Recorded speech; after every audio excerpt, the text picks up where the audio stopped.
Welcome back, guys. So by now you should know your Bhangra routine and you've done quite a few dynamics. In the last video you guys spoke about lively contrasted with flow.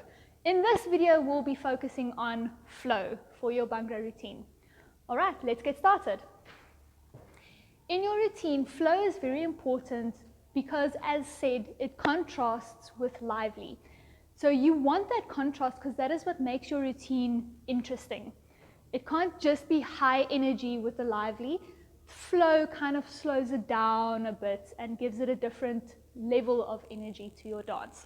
All right. So starting with your routine, here, as said, the beginning part doesn't have a lot of flow as this focuses more on your lively. But to contrast this move, we follow it up with flow.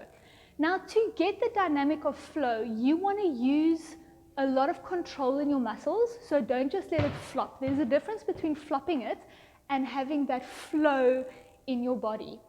Think of the flow in your body as water in a river. So if there's a lot of different shapes of rocks and a lot of angles in the rock bed of the river, the water doesn't jerk at each stop. It cascades. So there's always flow like water.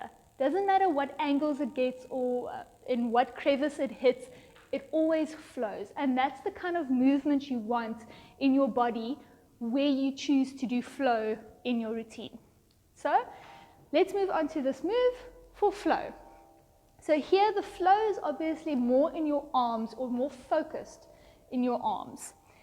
You are going to use your shoulders to steer your flow and your arms follow from the shoulders. So start with the shoulders and your arms follow from there and back and flow and back, or flow into your picture. But as stated, you want contrast. So after your flow, you want to hit into your picture because that is what is eye-catching. And you want that attention or that focus to be on your picture then. And then you'll flow back. 1, 2, 3, into your picture. Great. Moving on from there, into your lunge. Once again, this is isolated, so no flow there. Tick, tick, tick. But what you can do is for the next move, to move over to swatting your mosquito, you want to make that move as smooth as possible. So from here, as smooth as possible, over into your hit. So don't take any unnecessary up or down through. Just from the side, flow over to the side and swat. And again, tick, tick, tick, swat. From here, you want efficiency into your clock. So don't do any unnecessary movement. From there, into your clock. Once again, as stated, this can be either smooth or flowy or lively and quite a bit of a tick. So if you choose to do flow here, your flow will be more controlled in your body. So this would be more of a rhythmic flow where the arms don't lose shape. So it's very important that you don't lose your shape when doing the flow. So even though you're tick-tocking with your arms, there's still flow in the body and you are not losing your arm shape. Once again, flow is controlled. So it's not just a flopping move. You need to control your flow. Tick, tock, tick, tock. Great. From there, we go into our plie. In the plie, here, even though you're keeping your structure of your plie, you're allowed to flow from side to side in that move while not letting your knees collapse. Okay, it's very important not to let your knees collapse because you can injure yourself.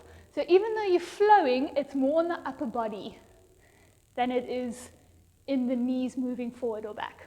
So here, flow, flow, flow in the upper body, and once again, you can let your arms flow however you want, steering with your shoulders. Flow, 2, 3, snapping into your picture or snapping into your picture for the boys. From here, So that was your lively move. Moving into your jumps. Now there are two ways to do your jumps. You can be very rigid in your jumps, boom, or you can allow that body tick here, but then follow it up with flow from the arms to soften the move. So from here, jump, flow, jump, flow, jump, flow. So the flow in the arms almost gives the move a bit of a delayed look. But it's very important not to lose your counts.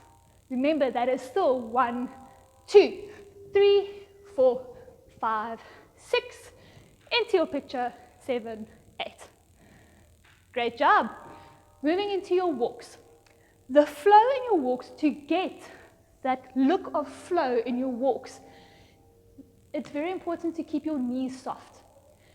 So if you walk with locked knees, it looks almost kind of soldier marching, which we don't want.